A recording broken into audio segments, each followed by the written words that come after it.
Un año de gestión del actual presidente Mario Abdo Benítez, en un año en que ha pasado literalmente de todo, al punto de estar incluso al borde de un juicio político.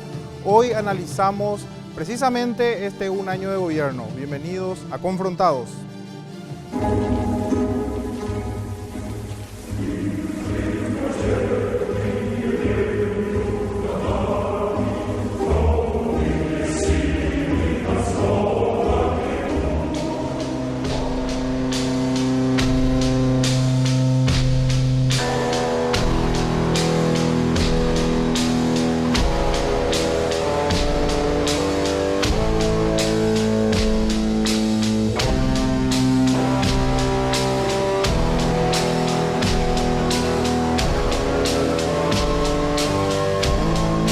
Mr. Gorbachev, tear down this wall.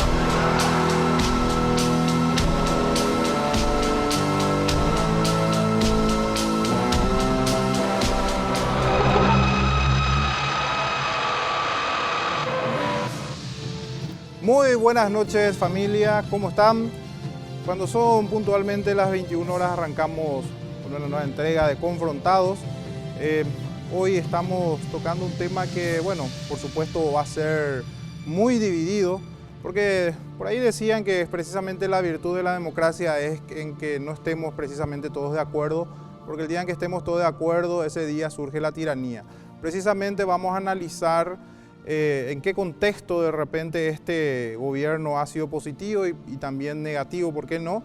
Y vamos a analizar desde la visión de los actores políticos y de analistas políticos. Bien, para eso ya quiero presentar a mis invitados y doy la bienvenida al senador Jorge Querey. Muy buenas noches, doctor, y bienvenido a Confrontados. Buenas noches, mucho gusto, gracias por la invitación y saludos a la audiencia. También al doctor Carlos Morínigo Fresco, él es analista político. Muy buenas noches, doctor, y bienvenido a Confrontados. Muchísimas gracias por la invitación. Bueno, por supuesto estamos, no sé si decir que saliendo de una crisis o entrando, ¿verdad? Ya depende del punto de vista de la gente quizás, pero sí estamos en un punto muy candente que por lo menos todavía sigue dividiendo mucho a los paraguayos. Y senador, ¿cómo usted ve la situación? Y también un poco como una introducción, no solamente el tema del juicio político y lo que estamos viviendo ahora con el tema de Itaipú, sino que en este un año de gobierno, ¿cómo lo ve al presidente y al Ejecutivo propiamente? Bueno, me parece que una serie de acontecimientos y de cualidades de lo que son propias del presidente de la República vinieron a confluir ahora en esta crisis que tuvimos o que está en curso, ¿verdad? Creo que en mayor o menor vía de resolución, pero creo que aún está instalado y todavía no sabemos el desenlace de esto, ¿verdad? ¿Y cuáles son esos aspectos centrales, ¿verdad? Una limitada capacidad de gestión interna al propio gobierno, o sea, el liderazgo interno del presidente en el Partido Colorado, en el Poder Ejecutivo y en los parlamentarios que responden al presidente de la República en el Legislativo, ¿verdad? O sea, es decir, ahí hay un reflejo un poco de la pérdida de liderazgo que muy rápidamente se instituyó, vamos a decir. Y nosotros en la Cámara de Senadores lo tuvimos muy presente por la forma de votación. Uno ve la disciplina de la votación de un bloque determinado y puede identificar cuáles bloques trabajan, vamos a decir, sobre unas indicaciones precisas, etcétera, ¿verdad? O sea, en base a ese patrón, ¿ustedes ven que un ejecutivo, o sea, que el ejecutivo, por ejemplo, tiene menos o más fuerza entonces? Es uno de los parámetros, y que creo que es importante, ¿verdad? El segundo aspecto es el tema del liderazgo para el manejo de los conflictos que se generan a partir de una situación, convengamos que una situación económica contradictoria, es una situación económica difícil, no es solo del país, es regional y hasta mundial lo diría, estamos en una situación difícil y en estos momentos la reactivación económica no se ha visto acompañada. Yo estuve hablando el otro día con unos empresarios industriales y ellos me decían básicamente las dificultades que estaban teniendo, etcétera, y no existían unas medidas contracíclicas que pudieran ayudar un poquito a levantar esa situación. Y finalmente, las negociaciones que después creo que podremos tocar con respecto a Itaipú, ¿verdad? Perfecto. Bueno, precisamente lo que está diciendo, y antes de darle también la palabra al doctor Carlos Morínigo, la producción ha preparado un material que también nos va a contextualizar también va a darte pie, doctor, para que también después puedas dar tu punto de vista. Vamos a ese material.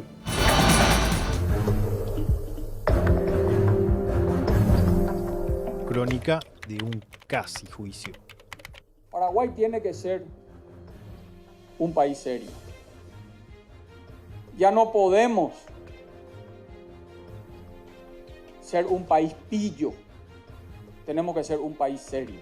¿Cómo llegué a este caos? Es una larga historia. Una historia que por poco vende a todo un país. Pero para entenderlo, debemos ir al pasado, a un pasado no muy lejano. Día 1. Día de la firma del acta. Brasilia. El ingeniero de la ANDE, Fabián Cáceres, se encuentra en la embajada aguardando una reunión para la cual fue convocado. Sin embargo, la reunión ya estaba en marcha. Una vez dentro, la suerte ya estaba echada y no hay vuelta atrás. Paraguay firma un acta donde acepta las pretensiones de Brasil. Pero aquí existe un detalle. Nosotros, que siempre criticamos la educación, hemos engendrado un erudito de las relaciones diplomáticas y del derecho, un Steve Jobs de los acuerdos, el señor José Lo Rodríguez, quien a sus 27 años timó al presidente, al vicepresidente y a otros más para concretar esta firma. Una vez hecha la aclaración, continuamos. Día de la renuncia. Tras la firma del acta y negándose a continuar el proceso, renuncia el presidente de la ANDE, encendiendo la mecha de la pólvora. Me dijeron, es la misma que la 170. No, es la misma, le dije yo. Acá encontré 2, 3, 4, y dije, no, hay unos pequeños cambios, esto yo tengo que analizar en el ámbito técnico, yo no puedo. En todo caso, tendría que presentar renuncia, me dice la verdad. Y bueno, agarré un papel en blanco, ¿verdad? Papel en blanco que estaba por ahí.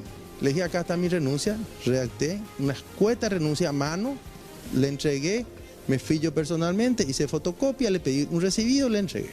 Día de publicaciones. Asunción permanece plagada de información en medios locales, los cuales destacan el caos en la administración pública. Según las publicaciones, el acta fue firmada de forma fraudulenta. Yo no me quiero sentar en una mesa de negociación con vergüenza porque yo mismo actúo como un peajero y trato de sacar pequeñas ventajas en vez de construir credibilidad, integridad.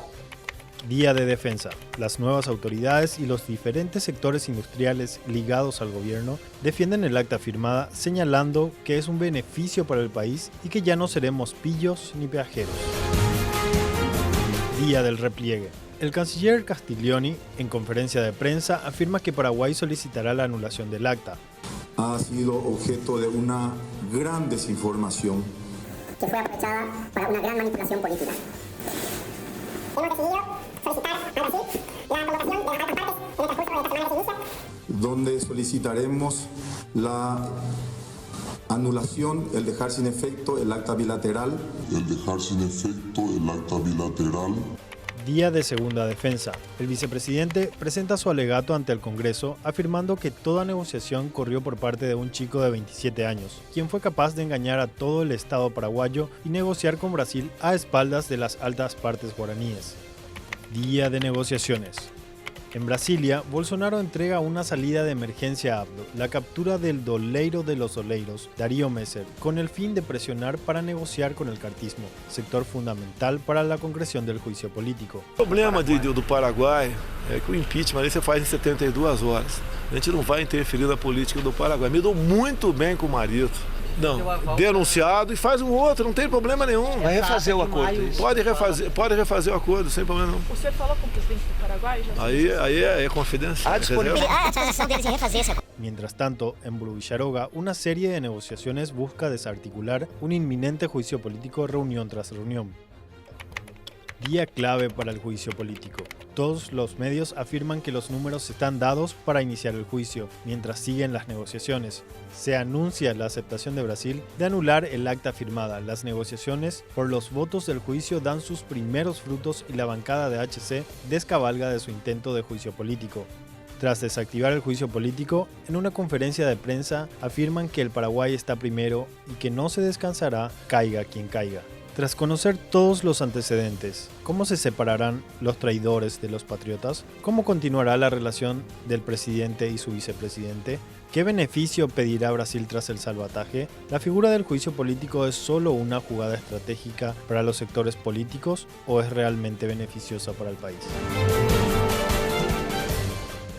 Bueno, ahí hay varias preguntas realmente, pero también vemos que es ya el conflicto de Itaipú propiamente, ¿verdad? Pero también, doctor, te pediría si te podés también referir a esto un año y por supuesto que es el punto de inflexión que es el caso Itaipú, ¿verdad? Bueno, realmente yo desde el 89 hasta hoy no recuerdo que antes de que el presidente de la República cumpla un año de mandato ya estemos hablando de un juicio político, ¿verdad?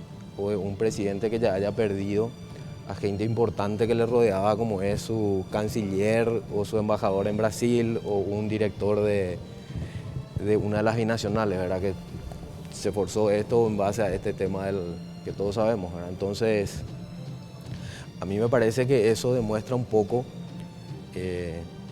la falta de liderazgo o por lo menos de directrices claras de parte del presidente, ¿verdad? Una bajada de línea clara y también coincido en esa parte con el senador, de decir una conducta de su movimiento en donde pueda decir, bueno, nosotros recibimos la bajada de línea de nuestro líder del movimiento y cumplimos lo que él nos está proponiendo, ¿verdad? Confiamos en él, confiamos en su palabra, entonces podemos seguir esa línea, ¿verdad? Entonces lo que produce, creo yo, este tema de perder esa gente ya antes del año de gobierno, tener ya un intento de juicio político, o juicio político veremos, ¿verdad? En las próximas horas, antes del año y sobre todo cómo se dieron las cosas, yo creo que el presidente en este momento se debe estar preguntando, bueno, a partir de ahora, ¿en quién confío? O sea, pues eso es lo que nos da siempre un sentimiento. No sé si debe ser el de traición propiamente el que siente el presidente en este momento, pero eso es lo que yo sentiría. Y cuando uno siente ese sentimiento de traición, lo primero que piensa es, bueno, a partir de ahora, ¿en quién confío? ¿Verdad? Y seguramente él lo que está pensando es eso, en rearmar otra vez quién va a ser esas personas en las que va a poder confiar para poder llevar adelante Pero esto. ¿vos crees, doctor, que va a tener él, digamos, la mano de... O sea, si va a tener la oportunidad de poner a sus hombres de confianza o se le va a imponer ciertas figuras? Porque así como se ve la cosa, incluso pueden ser impuestos gente que no necesariamente sea de su confianza, como bien decís. Y yo creo que él va a tratar de imponer, sí, y por más que sean otras personas que le impongan, yo creo que ciertos temas ahora se dio cuenta que ciertos temas los va a tener que manejar o directamente él o con personas que sean sí de su suma confianza, ¿sí? Entonces a eso me refiero, o sea, yo creo que él va a tener que empezar a decir, bueno, ¿cuáles son las personas con las que realmente confío? En este momento va a haber un sinnúmero de personas que se van a acercar al presidente y que lo que le van a proponer es, el que te dice la verdad soy yo. Yo soy el que te digo la verdad, en mí puedes confiar, porque normalmente eso es lo que ocurre, ¿verdad? Se le van a presentar todos, como que todos son de confianza, y que en él puede confiar, ¿verdad? Él va a tener que tener esa mano para poder descifrar ese acertijo de quiénes son las personas con las que yo puedo realmente confiar para que no me vuelva a pasar lo que me pasó. Perfecto, bueno, así estamos ya, digamos, una introducción de lo que va a ser nuestro tema el día de hoy. También doy la bienvenida a Norman Maciel. ¿Qué tal, Norman? ¿Cómo estás? ¿Qué tenés para contarnos? ¿Qué tal, Hugo? ¿Cómo estás? Es así, queremos comentarte un poco acerca de las redes sociales donde nos podés encontrar. Podés encontrarnos en Twitter y también encontrarnos en Facebook. En Facebook estamos como RCC TV. Allí podés seguir a través del link que te dejamos. Estamos haciendo streaming en nuestra página web que es www.rcc.com.py. Allí podés vernos en vivo desde cualquier parte del mundo. Y podés comentar en nuestras redes, Hugo. Te repito, en Instagram estamos como RCC TV PI y en Facebook RCC TV. También podés ir enterándote de las distintas noticias en nuestro portal que está también allí en la página web que ya te dije, Referente un poco al disparador que fuimos pasando al iniciar el programa, comentarte un dato que saltó en la tarde de hoy, que Joselo, a quien se lo conoce así, principalmente no figura como abogado en sí, sino figura como rematador. Esta es la foto que circula ahora en redes sociales por un periódico local que revela un poco cómo se está manejando esto y asusta un poco, Hugo. Ya, perfecto, Norman, te agradezco por el dato. Bueno, ahora vamos a una pausa, a la vuelta sí ya estamos de lleno en un año de gobierno y que ahora nos encuentra a una sociedad nuevamente dividida y con un intento de, por lo menos, estafa, dirían muchos, al Estado paraguayo. Pero eso vamos a analizar a la vuelta de la pausa.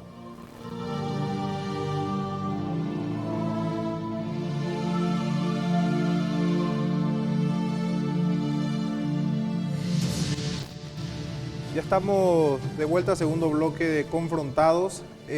Senador, se decía mucho al comienzo del gobierno de Mario Abdo Benítez que iba a traer consigo reminiscencias de la dictadura, que incluso a los primeros tiempos se lo vio muy de cerca a las fuerzas militares, que bueno, esto al parecer fue cambiando radicalmente y se fue diluyendo esa imagen que parecía iba a ser muy fuerte, pero ahora todo el mundo prácticamente coincide de que ha perdido ese liderazgo. ¿Usted cree que todavía está a tiempo de retomar un liderazgo fuerte, por decirlo así? Yo creo que hay dos cosas, ¿verdad? Uno, en relación a la vieja herencia del estronismo a que hacías referencia. El tema es el siguiente: si vos te detenés a analizar a cada una de las personas de su entorno más sólido, incluso Luis Castiglioni, el embajador justamente Saguier, el propio Benigno, ¿verdad? Benigno López, el ministro de Hacienda, es decir, mucha gente que fue parte o son hijos de la vieja historia estronista, ¿verdad? Creo que en ese sentido explica un poco algunas decisiones probablemente, vamos a decir, autoritarias, vamos a decirles, de no entender que estamos viviendo otros tiempos, donde hay redes sociales, donde hay medios de comunicación. ¿Dónde, por ejemplo, lo viste de esa forma, Mario Abdo? Y creo que la firma de este acta bilateral responde a eso. Claro, o sea, antes jamás había discusión y se podían tocar acuerdos, se podían hacer reglas de conveniencia, etcétera, sin tener que rendir cuentas a la ciudadanía. Ahora, rápidamente, eso tuvo una respuesta muy fuerte. Ahora, con respecto al tema de la gobernabilidad de Mario Abdo Benítez, aquí hay un problema, en realidad un problema inicial. Si yo te preguntara hoy, cambiamos el rol, yo me pongo en el rol de periodista, ¿cuál fue la propuesta de los programas económicos, sociales, de infraestructura que tenía Mario Abdo Benítez? Estoy casi seguro que prácticamente nadie puede responder esa pregunta. Por lo menos la parte de los impuestos, él no está, yo seguí su campaña, él no estaba de acuerdo con la suba de los impuestos, sin embargo, apenas asumieron, plantearon una reforma tributaria en donde... Fíjate que, por ejemplo, la crítica a lo de Yacyretá, al acuerdo que Horacio Cartes había desarrollado y que faltaba él da un apoyo pleno a esa, en realidad, el acuerdo ya con Mauricio Macri. Este ya es el segundo acuerdo, solo que la envergadura de Itaipú en realidad comprometía mucho más eso. Entonces, en primer lugar, no está claro cuál es un programa de gobierno que tenga. Por lo tanto, y ahí yendo un poco, doctor, a lo que hacía referencia, ¿verdad? Con respecto al tema de la confianza o no del nuevo entorno, etcétera, etcétera, que le impongan. El problema es que desde mi punto de vista, puedo estar equivocado, lo que sea, no hay problema. Creo que en primer lugar tiene que ser muy clara tu hoja de ruta. Y la confianza se construye más allá de la amistad en los sitios de un estadista, de un gobernante, se construye en función a los que cumplen esa hoja de ruta. De hecho que hay lugares para los amigos, pero hay lugares donde no le podés poner porque es tu amigo nomás. Entonces, claramente, si no hay una hoja de ruta, ¿cómo se puede evaluar, entre comillas, la lealtad? Porque yo tengo colaboradores allá en la Cámara de Senadores que yo pedí de los viejos funcionarios. Y son gente de un nivel excelente y que colaboran conmigo de una manera brillante. Probablemente haya amigos míos que no me van a responder con ese nivel de calidad. ¿Quién es leal en ese caso? Leal es el que cumple la hoja de ruta que yo me tengo planteado como legislador y que traslademos eso al presidente de la República. Creo que eso no tiene Mario Abdo Benítez y en este momento creo que sus alianzas, habrá que ver el precio de las alianzas para estabilizarse de nuevo en el gobierno, porque dependiendo de esos precios vamos a ver, porque la hegemonía hoy del sector de Horacio Cartes es mucho más importante con esta salida que se está orientando. Sí, justamente después quiero preguntarte también sobre eso, senador. ¿Y cómo lo ves, doctor? ¿Vos crees que este gobierno está a tiempo de rectificar el rumbo, de fortalecerse nuevamente o no va a tardar para que se lo saque?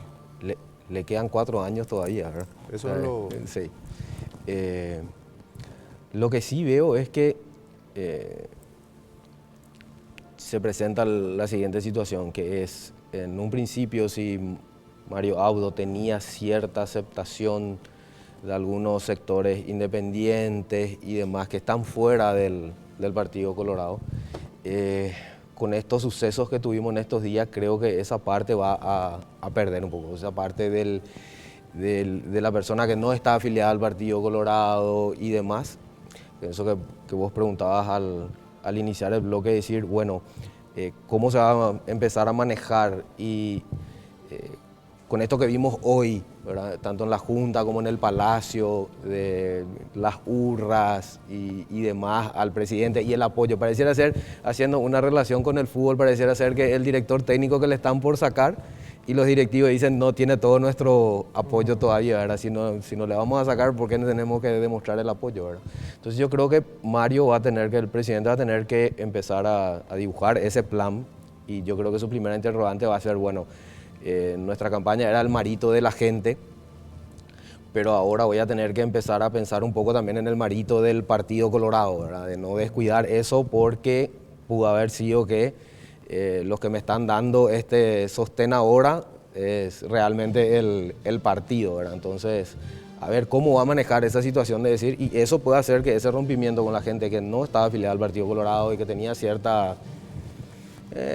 por todo aquello lo que pasó de la enmienda y demás, que tenía cierta simpatía con él o que probablemente haya votado por él en las elecciones, hoy día se esté planteando eso, ¿verdad? O sea, ¿Marito realmente a partir de ahora va a gobernar solamente para el Partido Colorado o va a poder gobernar también para todo el resto, ¿verdad? Ya que estás tocando el tema partidario, esta pregunta va para ambos, ¿verdad? ¿Realmente creen que le salvan a Mario Abdo Benítez porque no quiere que sea un liberal el que va a gobernar? Porque eso no le importó antes a cierto sector del Partido Colorado y ahora repentinamente les importa. ¿No será que llegaron ya a un acuerdo? ¿Hay una repartija detrás? ¿Cuál es la opinión que tiene el senador y por supuesto también vosotros? La política es juego de intereses. Yo creo que hay que reconocer eso. Pensadores políticos lo expresan muy claramente en el sentido de que cada político refleja un interés determinado en la sociedad, ¿verdad? Que se refleja en el proyecto, vamos a decir, legislativo o ejecutivo que tenga. Desde ese punto de vista sabemos de que se están jugando grandes cosas en este periodo.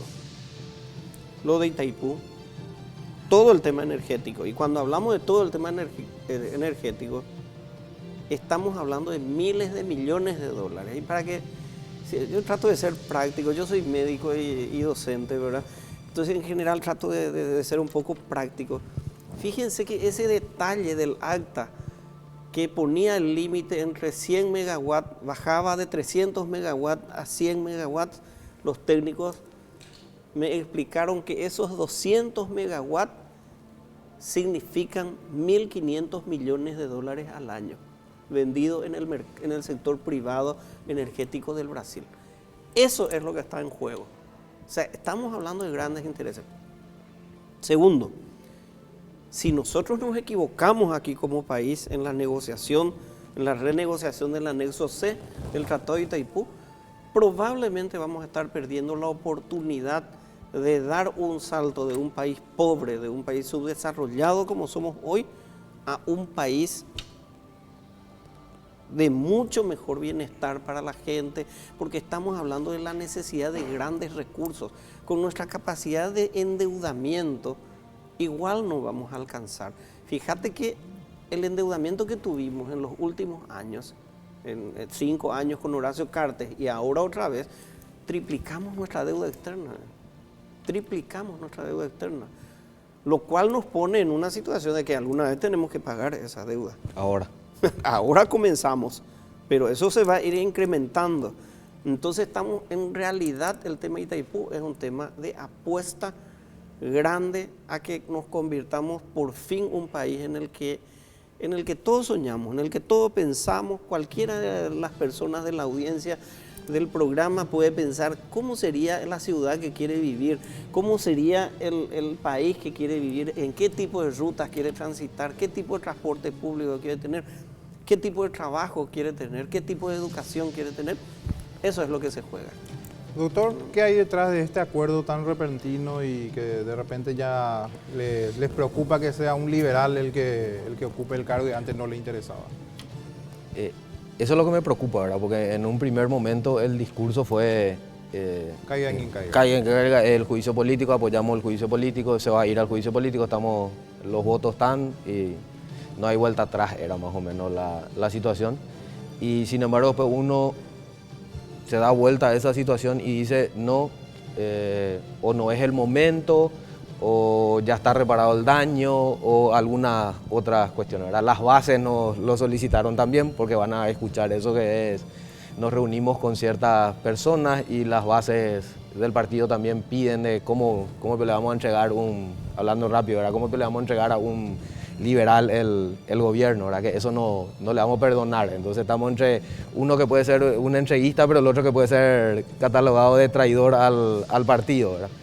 Entonces creo que esa conjunción de todo fue lo que dice, y uno dice, a la pucha, estamos en una situación de que nuestros actores principales políticos no tuvieron acaso en cuenta ya esto que yo estoy hablando, de que las bases o que no es el momento y todo eso, cuando a la noche dijeron que sí, que estaban de acuerdo con el juicio político. O sea, yo no creo que eso haya sido lo que haya cambiado el discurso, o por lo menos no creo que tengamos toda la información ni que la vayamos a tener a toda la información. Pues yo creo que a partir... Ahora le alcanza la torta que antes no le alcanzaba. Claro, o fue tan apresurada la decisión que no tuvieron en cuenta todos estos aspectos, que después se dieron cuenta en la madrugada y dijeron a la mañana o a la tarde del día siguiente, no, nos retiramos del juicio político. O sea, si fue una decisión apurada, eso es igual una falta de inteligencia. Una falta de, por lo menos, de previsión de parte de ellos. Y yo creo que ya no vamos a saber esos motivos, porque creo que ahora, con esto, lo que ocurrió esta tarde y demás, yo lo que creo es que se va a empezar a ver cada vez menos información, va a venir un silencio ya de este tema, va a empezar a bajar el nivel de declaraciones y demás. Eso no va a ser raro que empiece ya a mermar el tiroteo, que ya no se vea la pelea de los frentes que tuvimos, y las declaraciones van a empezar a bajar de nivel. Y evidentemente cuando los que están participando de esto, los que tienen realmente la información, ya empiezan a bajar los decibeles, evidentemente los que estamos fuera no vamos a recibir esa información, ¿verdad? Si pudiera simplificar una respuesta, ¿quién salió fortalecido y quién es el gran perdedor dentro del Partido Colorado y por qué no también dentro de todo el espectro político, ¿verdad? ¿Quién es el gran ganador de todo esto y quién pierde más? A ver, ¿quién pierde liderazgo por sobre todo? Yo creo que en realidad Mario Abdo Benítez es el gran derrotado de cualquiera sean las salidas de esto. Desde luego que si se lo saca en la presidencia, una pérdida mayor, pero hoy Mario Abdo Benítez ha entregado el liderazgo. ¿A quién? ¿A Cartes? A Horacio Cartes. O sea, Cartes es el gran beneficiado. Creo que él es el gran beneficiado, y el problema es que el grupo de Horacio Cartes es un grupo que en realidad jugó en los dos escenarios. Jugó en el escenario de hacer el juicio político, ¿verdad?, por las vinculaciones históricas que tenían en sus acuerdos, etcétera, con sectores de la oposición incluso, como en este caso, porque grandes porciones del poder va a tener que entregar Mario Abdo Benítez. Lo otro es que aquí en realidad la gran pérdida creo que está en la ciudadanía. A mí me parece, eso es una opinión particular, creo que sabemos en qué nivel se van a gestionar los acuerdos del 2023, la renegociación del anexo C de Itaipú, en qué término, porque esto no termina aquí. Lo que pasa es que aquí, en primer lugar, si la gente no se mueve, si no hay una respuesta ciudadana importante a esto, en realidad la hegemonía del poder político sigue estando en los políticos tradicionales. Esa es la verdad. ¿Tú crees entonces, senador, de que si la gente se mueve es capaz de mover el tablero, que ya lo pueden tener definido grupos políticos de poder? Por ejemplo, ya hay, imaginemos, ya están todas las repartijas. ¿Eso puede mover la gente con movilizaciones? Yo creo que sí. ¿Se puede mover eso? Yo creo que sí. Yo te digo una cosa, a mí me tocó una experiencia fantástica con el tema de la discusión de la superintendencia de jubilaciones, el proyecto de ley que Benigno López había impulsado, etcétera, ¿verdad? Que en general, dicho sea de paso, siempre hago esta aclaración porque no estoy en contra, nunca estuve en contra de la superintendencia y del control de las cajas jubilatorias y de que hay que pensar en una reforma integral, en eso estoy totalmente de acuerdo. Pero el problema es que ahí venían unos caballos, era un caballo de Troya, venían incluidas una serie de cuestiones del uso de los recursos jubilatorios, por lo tanto eso no era un escenario. Fíjense que ahí no había desacuerdo, incluso las directivas de algunas de las centrales sindicales estaban de acuerdo con la reforma, así en los términos que estaba planteado por el Ministerio de Hacienda. Sin embargo, toda la agitación social que se generó ahí hizo que retroceda eso. Así como creo de que este escenario no está terminado, yo no creo que haya que pensar de que esto, no estoy tan seguro, doctor, de que esto en realidad se apague. Creo que esto, en el mejor de los casos, va a llegar a un nivel de latencia, la gente va a estar muy atenta. Fíjate que el acta en realidad tiene unas serias deficiencias. Sí. De validez, de discutible validez, esa acta. La vez pasada estaba leyendo algo sobre la sigilografía, que es el estudio de los sellos, y eso que decía que precisamente era un papel parecido a esto, sin sellos, sin nada, que le restaba validez. O sea, así es. ¿Usted y está no de acuerdo con eso? Claro, no solamente eso, sino que si te fijas ahí, lo que dice es volver a reunir a las partes técnicas para revisar el acuerdo bilateral. No anula, no dice declaramos nulo, de nulidad, insanable, no. Los términos, no dice eso. De modo que aquí la ciudadanía y los medios de comunicación van a estar muy atentos a esta situación y creo que es importante que esté. Esto, ¿y por qué digo que, y con esto voy cerrando un poco esta parte, ¿verdad? Creo que todavía no están jugadas todas las cartas en el tema del juicio político. Creo que va a ser muy complicado el Poder Judicial y el Ministerio Público. Y esto sí quiero agregar, es muy preocupante lo que está ocurriendo porque está creando el escenario para que todo el tema penal, no solamente ya el tema político, el tema penal que involucra al vicepresidente, que lo involucra al Joselo, que lo involucra al ex embajador Saguier, etcétera, se están poniendo como para enfriar. Es decir, el sistema de procedimientos penales está encaminado hacia que vaya a una impunidad. En pocas palabras, a un opareí. Y aquí estamos seguros de que hubo intereses privados que incidieron muy fuertemente en la decisión de cómo se va a redactar ese acuerdo, etcétera, etcétera. Doctor, el gran perdedor y el gran ganador, por decirlo así. Antes que eso, una aclaración, senador. Cuando yo decía que van a empezar a bajar los decibeles, es de los actores políticos, no de la ciudadanía. Ya.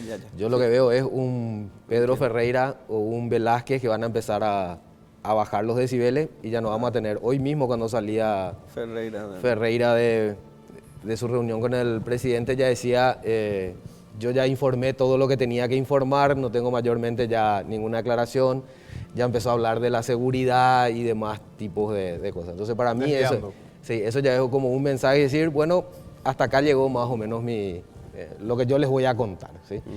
Y ya tampoco ya no hubo una respuesta de parte del otro sector que parecía que estaban en un tiroteo de como yo dije esto, vos dijiste lo otro y qué sé yo, sé cuándo. Entonces, yo coincido plenamente, el único que tiene capacidad de torcer estos acuerdos y demás es el pueblo, evidentemente. Cuando el pueblo se reúne y sale a las calles, es el único que tiene la fuerza suficiente cuando no está de acuerdo con alguna de las decisiones que toman los actores políticos, ¿verdad?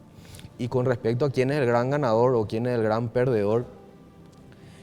Políticamente hablando, por lo menos. Claro, sí, siempre es de eso, ¿verdad? Sí. Porque económicamente nunca vamos a saber del todo, ¿verdad? Bueno, pero políticamente hablando, sí creo que Marito tiene una pérdida de poder, pero no creo que sea tan significativa como se plantea. Cuando Marito hace su primer tweet con respecto al juicio político y demás, dice, acepto la pelea. Y cierto que la semblante y demás cuando estuvo haciendo sus discursos y todo eso no era la de alguien que iba a dar una batalla, ¿verdad? Ni el discurso tampoco fue eso, pero también se genera el sentimiento de decir, estoy ganando 2 veces una pulseada en contra de mis adversarios. Les gané una interna que yo no estaba previsto para que esto no ocurra. Y ahora ante un eminente que era de horas juicio político, porque era más o menos amanece y nosotros presentamos el nivel acusatorio, o sea, estamos esperando que se abra mesa de entrada para presentar, ¿verdad? Y otra vez yo puedo decir, estoy en esta pulseada, me metí en la pulseada y estoy saliendo otra vez victorioso. Cierto, me costó cierta pérdida de... Tuve que ceder algo. Tuve que ceder algo, pero tengo todavía la lapicera. ¿Y qué opinan de que el gran perdedor, que también dijeron por ahí, no es lo tanto Marito, sino que Calega Laverna? No sé, yo al senador... El político que siempre cae bien parado. Galaverna, ¿verdad? Al senador Galaverna yo diría que no sé cómo puede ser el gran perdedor de esta jugada, ¿verdad? Yo no creo que él haya sido el... Sí, hay otro detalle que es entre ganadores y perdedores, ¿verdad? Que si ustedes recuerdan, nosotros, Horacio Cartes, no veníamos pronunciando demasiado en los últimos, por lo menos 3 meses, 4 meses, ya no veníamos tocando más. Y sin embargo, cuando salta este tema del acta otra vez, surge de vuelta la figura. ¿Qué figurita de cambio van a usar por el salvataje y demás en el juicio y demás? Eso veremos más adelante, ¿sí? Pero que volvió a poner en escenario político fuertemente otra vez a Horacio Cartes. Por supuesto que es un vencedor también de esta... Porque como que estábamos olvidándonos ya un poco, más allá que senadores y diputados afines al movimiento y todo eso van a seguir insistiendo con el tema del juramento y que los otros están ocupando el espacio y demás y todo eso. Yo creo que es también un gran ganador, ¿verdad? Pues se volvió a poner en el tapete político. Bueno, algo que quizás sea ya un poco más, dejando un poco los actores y yendo un poco más a la cuestión institucional, que de hecho justamente la calidad institucional se puede medir, o por lo menos hay una medición a nivel mundial que mide a 190 países y Paraguay está en el 122 y en el número 28, si mal no recuerdo, de 31 de América Latina. Es decir, somos muy pobres en calidad institucional. ¿Y qué es lo que mide la calidad institucional? Las reglas y la calidad política. Es decir, que justamente se estaba hablando de que constantemente están peleándose y hay inseguridad y la gente no quiere invertir en ese país. Bueno, esto aportó un poco a esa inseguridad. Y la calidad de las reglas, cuando me refiero, Paraguay no tiene sometido a su control, o el Estado paraguayo, todo lo que ingresa en Itaipú. Entonces, la pregunta es, ¿no sería un riesgo tener tanto dinero con esta baja calidad institucional? Cito específicamente la teoría de un economista, Jeffrey Sachs, que dice que los recursos naturales muchas veces son una maldición, en el sentido de que entra mucho dinero y la calidad institucional es muy baja. Paraguay es muy baja la calidad institucional. No corremos un riesgo de ser una dictadura con tanto dinero que esté a disposición de los muchachos, en otras palabras. Claro, a ver, pero resultaría muy complicado que tenemos una oportunidad que se agota en el 2023, porque no es más que eso. Sí. Es más, vamos más lejos. Hoy estuve escuchando unos análisis de nuestros técnicos que nos asesoran. Aunque fuéramos nosotros en realidad benevolentes, en 15 años más o menos nosotros vamos a estar utilizando nuestra energía por el crecimiento vegetativo de la demanda que se va generando en el país. O sea, es decir, nosotros tenemos una oportunidad de cerrar bien unos negocios para el país y después tener unos 15 años de bonanza, vamos a decir, para impulsar desarrollo. Esa es una primera cuestión. Entonces, no es que tenemos todo el tiempo y podemos aplazar hasta que tengamos calidad institucional. Bueno, como este tema es muy profundo, te quiero detener ahí, senador, pero es nada más para darle la palabra a Norman y después continuamos. ¿Sí? Norman. Es así, Hugo. Quería recordarle un poco a la gente dónde nos puede encontrar a través de la web. Estamos en www.rcc.com.py. Allí puedes darle clic a la pestaña que dice televisión y después darle clic nuevamente donde dice en vivo. También tenemos la pestaña donde dice noticias, donde te puedes enterar de todas las noticias referentes al Chaco paraguayo.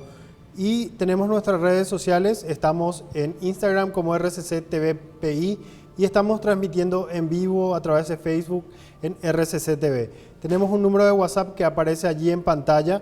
Hay personas que han trasladado algunas preguntas aquí a los invitados. Dice: buenas noches, excelente el abogado Morínigo, muy buen analista.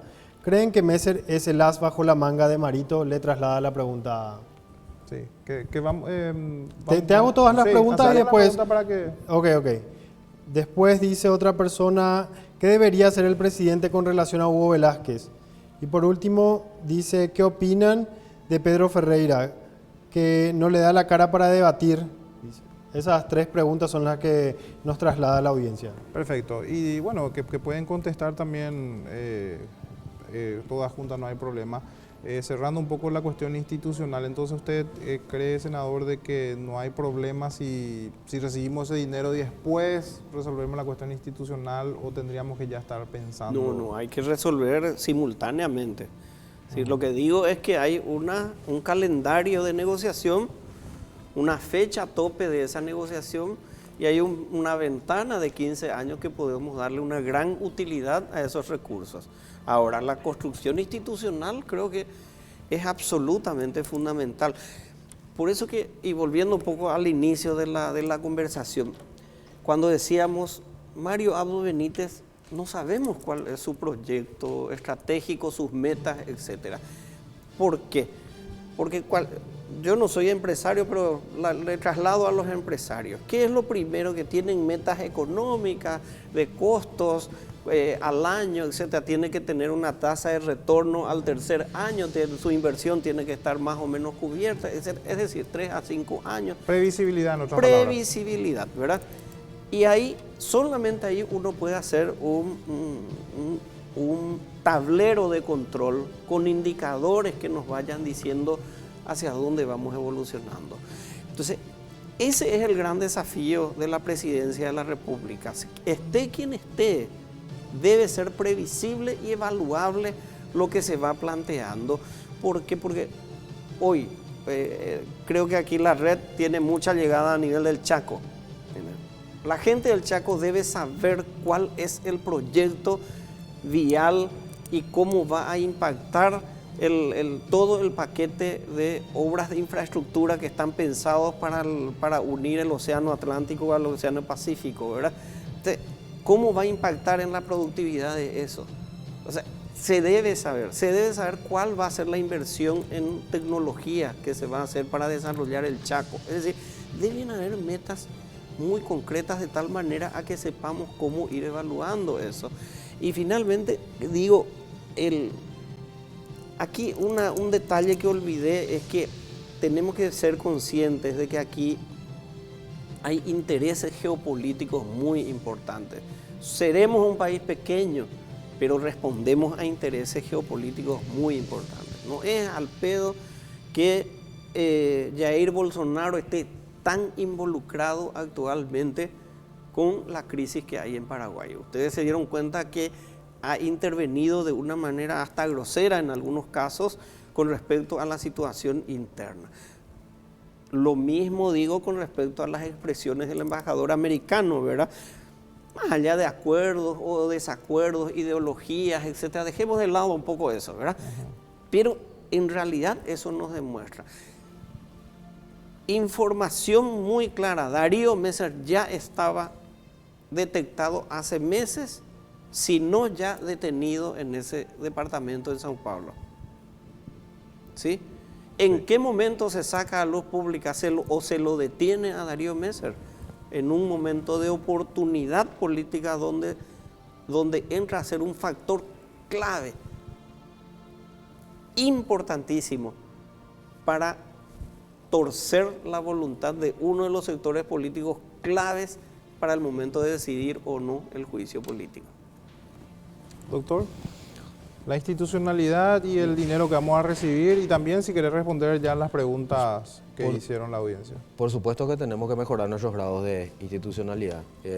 Fracasaron nuestras instituciones, por eso llegamos a este nivel, ¿verdad? O sea, aunque muchos dicen que no, muchos dicen todo lo contrario, de que justamente porque son fuertes las instituciones no se llegó a esto. O sea, no, de la tesis contraria. Se salvó, ¿sí? Pero no, si funcionaran nuestras instituciones no llegaríamos a este punto. Okay. ¿Sí?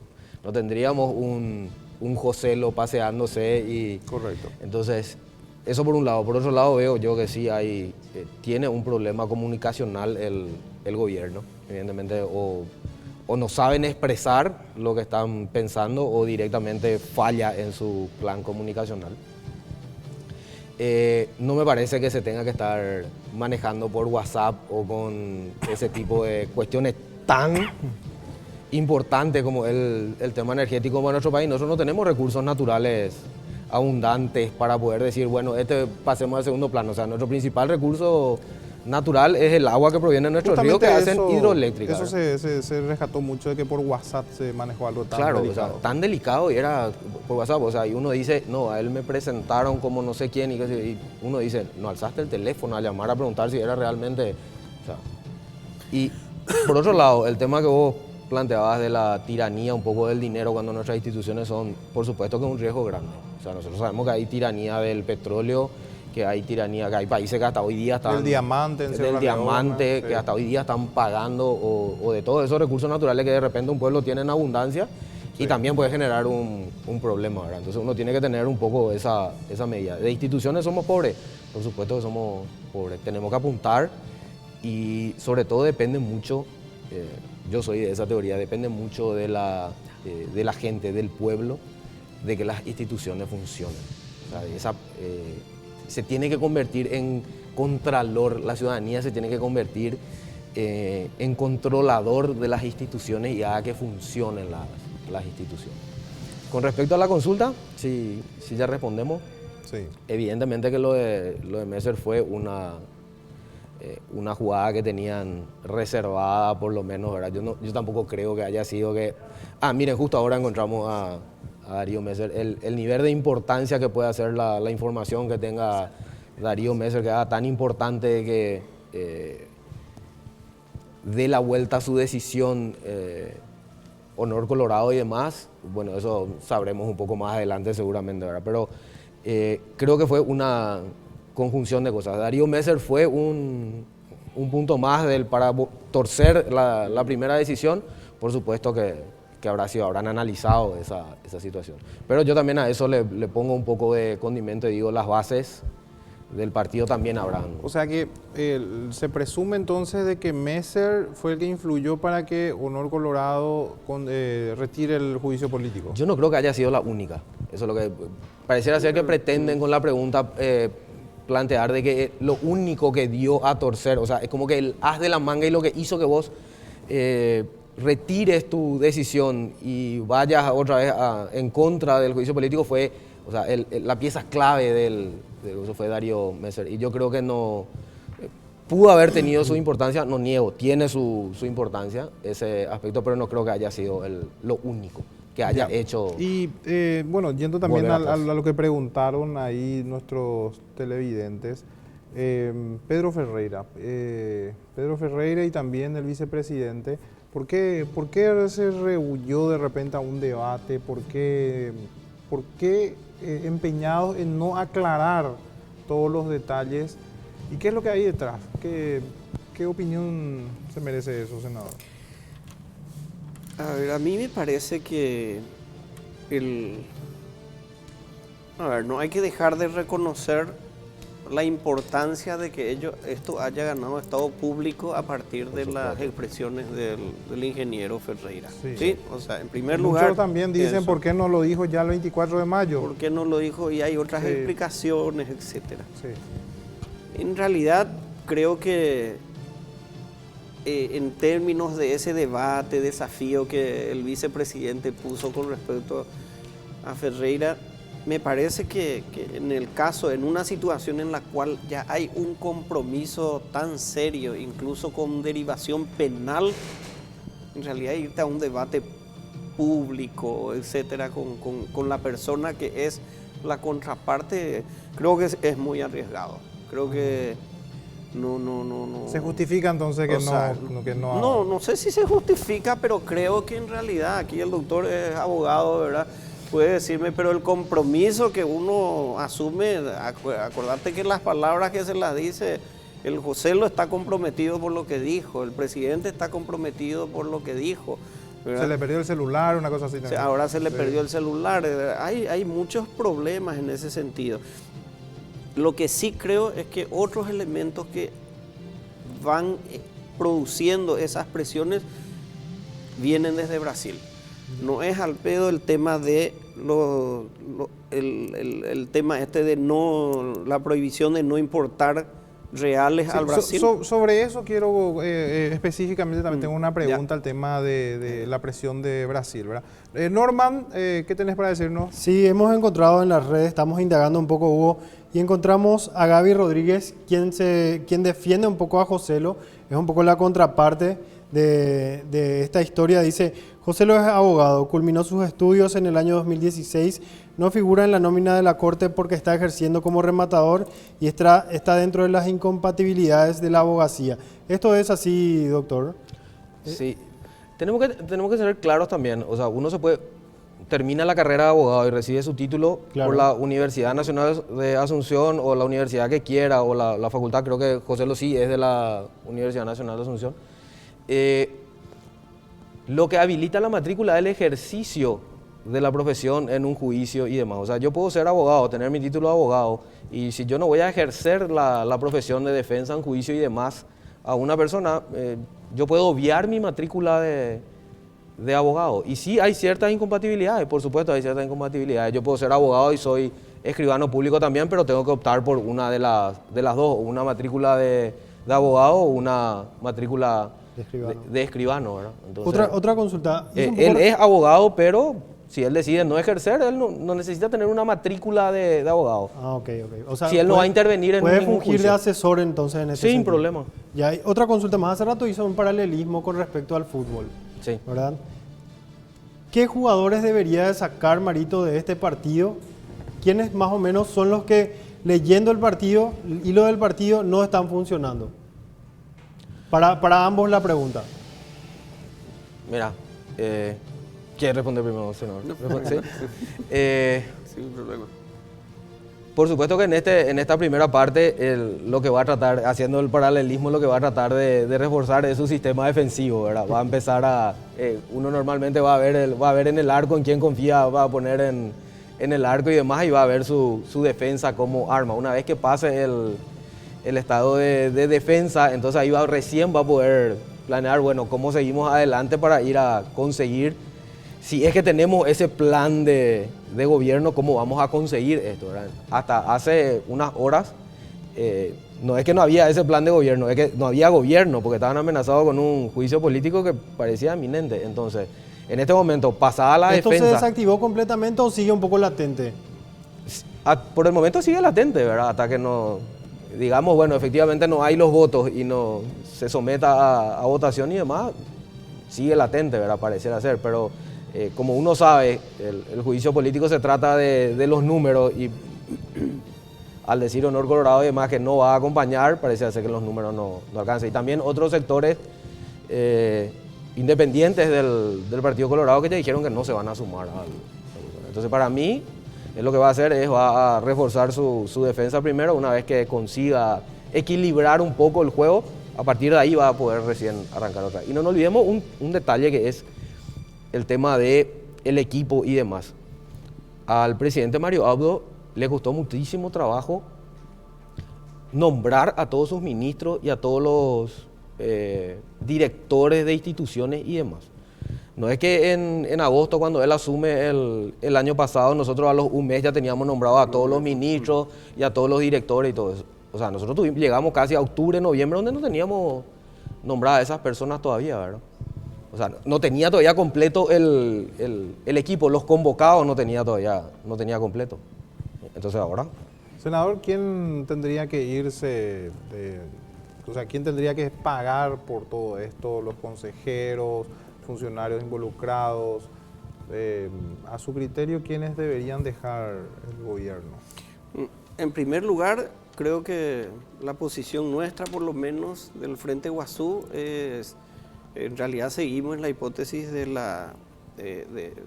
presidente y el vicepresidente. El juicio político, ¿verdad?, es una posición determinada hasta que en todo caso ocurra lo que dice el doctor, ¿verdad? A ver, pero en la otra situación, aquí hay problemas centrales y esos problemas centrales son los que hay que revisarlos, ¿verdad? Aquí hay un problema muy grave en el tema económico. Por lo tanto, aquí no tenemos Ministerio de Economía, tenemos Ministro de Hacienda. Por lo tanto, ese es un primer punto. No puede ocurrir de que en este primer semestre todos los sectores productivos del país tuvieron un retroceso. -3, -5. Una desaceleración. Una desaceleración. ¿Cuál es el único sector que tuvo 25% más comparativamente al año pasado? El sector financiero. Eso habla a las claras. Especulación. Exactamente. Habla a las claras de la especulación, que fue la manera de... Pero la especulación, doctor, corregime si no es así, la especulación daña terriblemente al sector productivo siempre. Entonces, eso hay que entender. Entonces, primera área económica, categóricamente. Segunda área, creo que tiene que ser las áreas que corresponden, vamos a decir, a la gran producción nacional, vamos a decir. Ministerio de Agricultura y Ganadería es un problema grave. ¿Por qué? Porque tenemos la productividad de la tierra, nosotros tenemos un gran capital natural en realidad, que estamos en realidad comiendo a pasos agigantados nuestro capital natural. Antes de tiempo. Por eso es que hay analistas que dicen que en realidad ese crecimiento de 2.5%, que creo que es la expectativa de crecimiento del PIB este año, no es tal, porque si uno es como tener siempre el dinero en la caja fuerte, pero ¿por qué? Porque estuvo vendiendo las joyas de la abuela, ¿verdad? Y vendiendo bienes, ¿verdad? Y sacrificando, deforestando, etcétera, etcétera. En realidad es un consumo de esos bienes históricos. Y finalmente, las políticas sociales.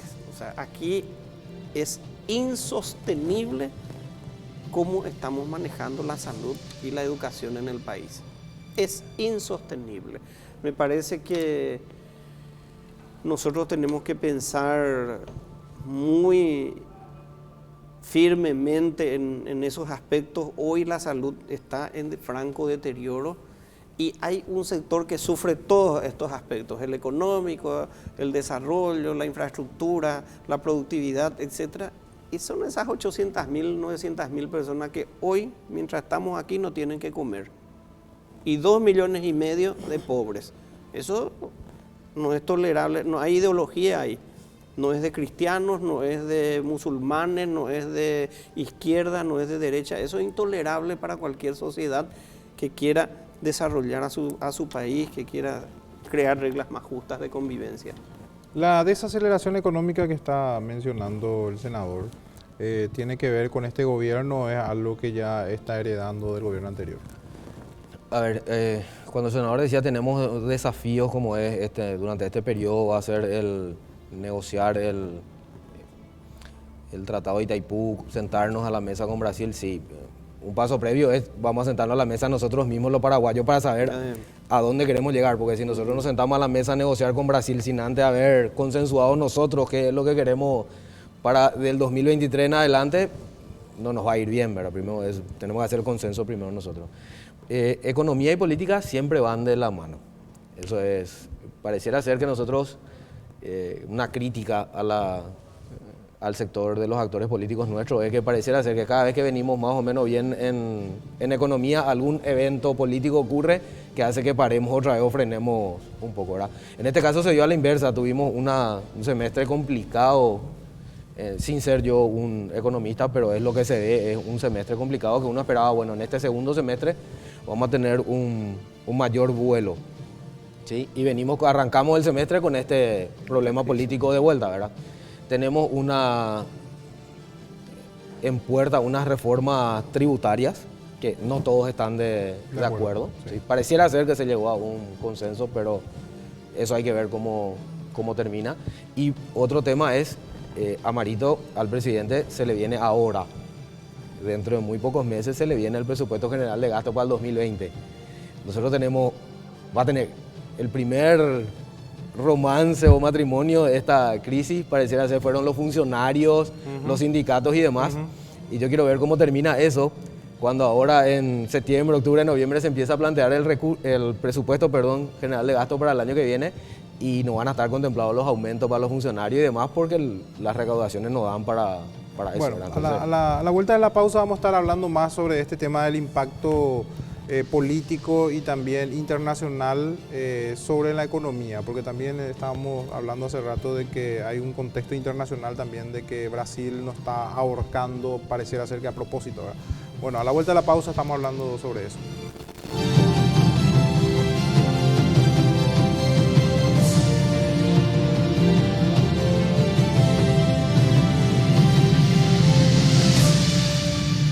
Último bloque de Confrontados. Norman. Cerrando ya este bloque, queremos trasladar dos preguntas finales a los invitados de hoy. Dice el señor Artaza, ¿cuál es el escenario político a partir de ahora? Y coincidentemente la misma pregunta hace otro televidente, dice, ¿cuál es el escenario a partir de ahora? Queremos agradecer también a la Boutique La Reina Esther, que viste a toda la familia, desde niños hasta adultos. Hasta aquí este bloque, Hugo, y esas son las dos preguntas finales hasta ahora. Que también vamos a contextualizar con las preguntas también que tenemos acá. Precisamente el tema del impacto económico, no podemos dejar de lado las estrategias que viene haciendo no el gobierno central de Brasil, sino que su política internacional, que es trazada por Itamaraty, que son dos ejes totalmente diferentes, ¿verdad?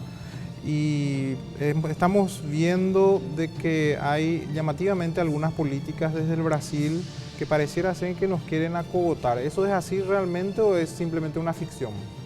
Hay unas señales muy fuertes con respecto a eso. En el intervalo hablábamos un poco de hace unos meses, 4 o 6 meses, se conformó una comisión del Senado brasilero para estudiar específicamente el tema de por qué empresas brasileñas migraban a instalarse a Paraguay y para poner elementos de corrección. Hay que recordar que Brasil tiene varios años de desindustrialización. En realidad Brasil tuvo un retroceso con respecto a su industrialización y ellos están en un rediseño de una estrategia de volver a centralizar eso. En segundo lugar, aquí creo que el doctor puede darnos más detalles con respecto a eso, el tema de la maquila, autopartes, etcétera. La restricción de la importación de reales al Brasil, ¿verdad? El sistema bancario que se puso muy duro hace un mes más o menos, y terminamos en las medidas concretas que se anunciaron ayer. Ayer se anunciaron unas medidas en realidad de competitividad radical en una estrategia de liquidar Ciudad del Este y el comercio transfronterizo. se pusieron electrónicas y otros elementos que siempre se importaban a través de Ciudad del Este y se pasaban a Brasil, se llevaban a Brasil, ahora pusieron arancel cero, de tal manera a que sean importados directamente. Son como 250 artículos que son centrales en lo que es la economía. Y ahí, respondiendo un poco a las personas que preguntaban el escenario, y es un escenario muy complejo el que queda, porque Brasil no va a desistir de esta política porque es una política de crecimiento interno, es una estrategia de crecimiento interno. Y cuando ellos tienen que priorizar su desarrollo versus la relación con Paraguay, van a priorizar su desarrollo. Entonces, la matriz energética hoy, cuando nos acusan de pillos, etcétera, etcétera, ese tipo de cosas, en realidad está el estudio del doctor Carter cuando habla más de 70.000 millones de dólares en estos 40 años que hemos dejado de percibir. Lo que usted me está diciendo es de que el Brasil está apostando a una política de eliminar el contrabando, eliminando las trabas. Nosotros no podríamos hacer lo mismo, por ejemplo, con otros productos también, por ejemplo, arancel cero para, no sé, no se me ocurre, tomate, por decirlo así. Claro, lo que pasa es que en ese sentido las reglas, a ver, toda actividad económica tiene incentivos y tiene regulaciones. Más incentivos cuanto más apuesta estratégica tenemos. Nosotros pudiéramos agarrar y comenzar a hacer tratos importantes para el uso de nuestra energía, con empresas que den fuentes de trabajo, etc. La otra estrategia, ¿cuál es la estrategia? La pregunta es, ¿cuál es la estrategia hacia Ciudad del Este? La famosa reconversión de Ciudad del Este que se habla de tanto tiempo. ¿Cuál es la estrategia de Mario Abdo Benítez para la reconversión de Ciudad del Este? ¿Por qué no se puede hacer una joncona ahí, por ejemplo, con aranceles muy bajos, reglas más flexibles, menos burocrática, el comercio, revivirlo ahí? A mí me parece, creo que una palabra que usó aquí el doctor y que es muy interesante es el hecho de que cuando la economía va bien, la política va bien. Salvando las diferencias y puede no haber acuerdos sobre qué pensamos de Evo Morales.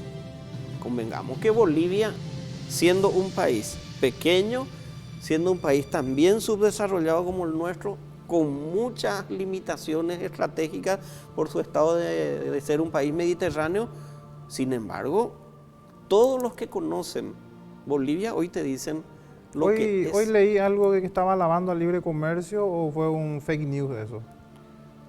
Desconozco esa información. Yo leí. Yo no creo. No creo tanto. No, bueno, yo leí eso hoy, pero capaz que haya sido un fake news, pero últimamente tenés que cuidarte de la... Convengamos simplemente que hay cuestiones que son claras. Bolivia, el gran salto comienza con su acuerdo con respecto al gas.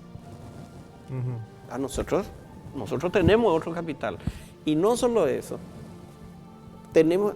yo accedí a un documento de hace muchos años cuando se iba a fabricar cuando se iba a hacer Itaipú, donde hablaba de todos los proyectos energéticos e hidroeléctricos que Brasil estaba interesado en hacer con nosotros. No es solo Itaipú, hay varios proyectos. Por decirlo, con Argentina. Argentina tiene un problema energético serio.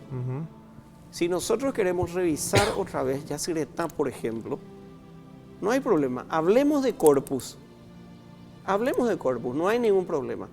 Le va a beneficiar significativamente a la Argentina. Los argentinos van a responder. Y nuestra respuesta tiene que ser, pero antes miremos un poco otra vez Yacyretá.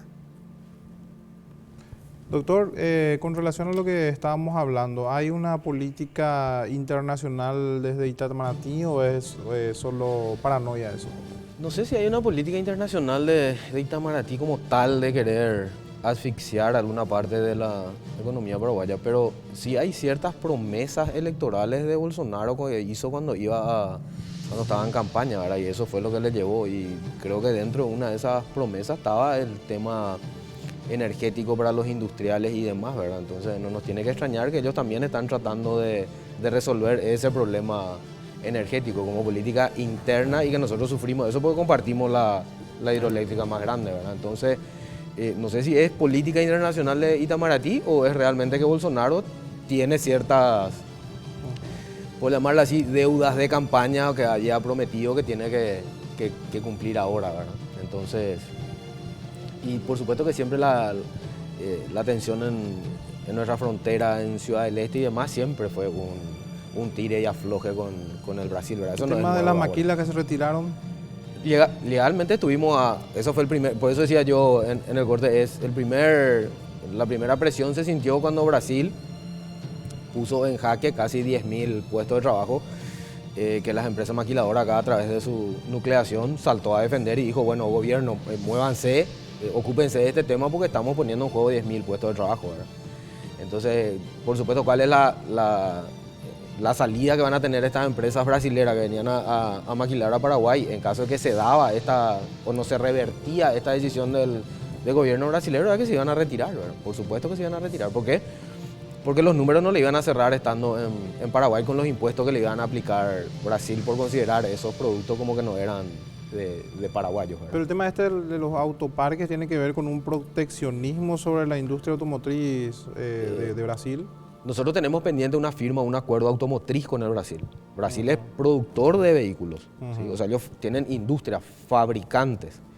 Y ese proceso de desindustrialización que hablaba el senador forma parte de eso. O sea, ellos no vienen bien la industria automotriz. Entonces, Paraguay es un socio de ellos, pero sin embargo nosotros salgan a la calle y vean a ver si nuestra flota de automotores es mayormente de países del Mercosur que fabrican autos, que es el caso de Argentina o de Brasil, ¿verdad? No.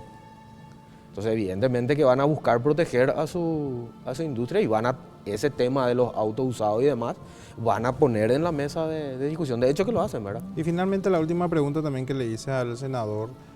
Nosotros no tendríamos que hacer también algo parecido, por ejemplo, reducir aranceles, convertir a Ciudad del Este en Hong Kong en el sentido de sus reglas, ¿verdad? Más favorables a un libre comercio, menos impuestos en esa zona, así como lo está haciendo también Brasil. Mi posición personal es libre comercio. O sea, yo estoy de acuerdo con esa tesis, pero lo que pasa es que también tenemos que entender de que el libre comercio no significa un libertinaje total de decir nosotros podemos hacer y vamos a hacer. No, por lo menos lo que está haciendo Brasil, arancel cero a ciertas cosas por lo menos. Sí, ese tipo de cosas, pero también tenemos que entender que las recaudaciones que nosotros obtenemos en Ciudad del Este y demás ayudan o sea, hay que ver qué impacto tiene dejar de recibir esos impuestos y demás para ver si realmente entramos en esa... No, pero justamente los defensores del libre comercio dicen que la capitalización de un país depende de la producción privada, no de lo que recaude un Estado. Sí, yo entiendo eso, pero digo, nosotros en este momento nuestro modelo están tributando. ¿Sí? O sea, hay mucho gasto público. Sí. Tendríamos que disminuir el gasto público entonces. No sé si disminuir, pero por lo menos mejorar, ¿verdad? Evidentemente tenemos que disminuir también, pero tenemos que mejorar muchísimo en el gasto. Y con respecto al escenario político que se le viene, a Marito se le viene un presupuesto general de gasto ahora, se le viene una interna... ¿Plan inflado? Lo que pasa es que ellos están con la política de su equipo económico de reducir los gastos. O sea, para eso le llamaron hace poco una reforma, a una cumbre de poderes, hace poco. ¿Para qué? Para tratar de limitar los gastos y decir, paremos de gastar. No tenemos para cubrir con todo. Y tenemos problemas presupuestarios para tapar esa cosa. Está pagando lo que nos endeudamos atrás y se va a tener que seguir pagando durante este periodo. Tiene unas internas del partido para el año que viene. Tiene un vicepresidente de la República que aparentemente ya está negociando con su enemigo político. O por lo menos con su antiguo movimiento. Bueno, pero muchos incluso ¿verdad? dicen que fue esa la jugada de Carter, ¿verdad? Nunca se peleó con Velázquez y más bien le envió ahí caballo de Troya. Para esto, ¿verdad? Bueno, pero de todo se dice en la política. Sí, les agradezco muchísimo por el tiempo. Favor, unas palabras finales, no más de un minuto, por favor. Entonces, para ir despidiendo el programa. Creo que nunca un escenario de inestabilidad es bueno para un país, ¿sí? Ahora, los gobernantes tienen que estar a la altura de esas necesidades y de la transparencia necesaria y del patriotismo necesario, ¿verdad? Si no ocurriera eso, los instrumentos constitucionales están ahí como para que podamos corregir, sumando al elemento de la respuesta ciudadana que tiene que tener cualquier conducta de un político o de un gobernante. O sea, usted entonces es la tesis de que un juicio político no va a afectar más a todos los problemas que estuvimos hablando. O sea, que es necesario en el caso de que se haya incurrido en una traición a la patria, por ejemplo. Así es. Es necesario. Doctor.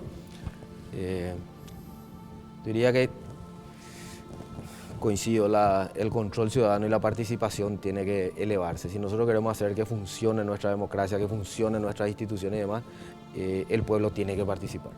Tiene que participar en las decisiones, tiene que participar en el control ciudadano, o si no la democracia no va a funcionar, va a fracasar.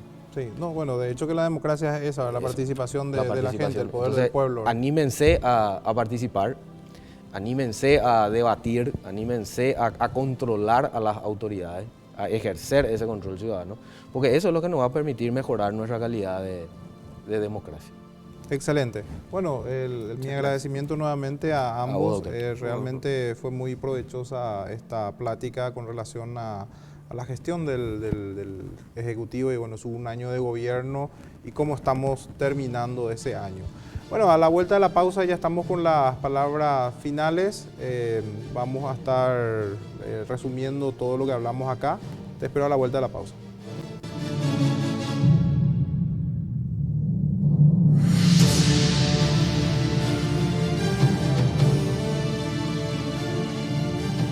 Un año del gobierno del presidente Mario Abdo Benítez. Hemos analizado por este sendero que vino transitando el gobierno, en donde si bien desde el comienzo se ha prometido una dura batalla y una oposición férrea, incluso dentro de su propio partido, el Partido Colorado, hemos visto que esto ha pasado o se ha extralimitado, por qué no decirlo, llegando incluso a una amenaza, a un juicio político, por supuesto después de una crisis institucional como nunca antes, o por lo menos no recordamos la historia que haya ocurrido y que precisamente se ha caracterizado quizás por la falta de transparencia de otros tratados. Hoy la cuestión no ha, digamos, mermado, sigue estando muy candente, incluso hay todavía una amenaza de juicio político, pero la mayoría coincide en que el presidente de la República ha perdido liderazgo en este juego de poder, por decirlo así. Por supuesto, también queremos que vos tengas tu propia opinión, de hecho que lo tenés en tu casa. Este gobierno sigue, este gobierno va a continuar, va a terminar. Bueno, la respuesta vamos a tenerlo seguramente y el tiempo nos lo va a decir. Muchas gracias por acompañarnos hoy a Confrontados. Te esperamos para una nueva edición el próximo lunes.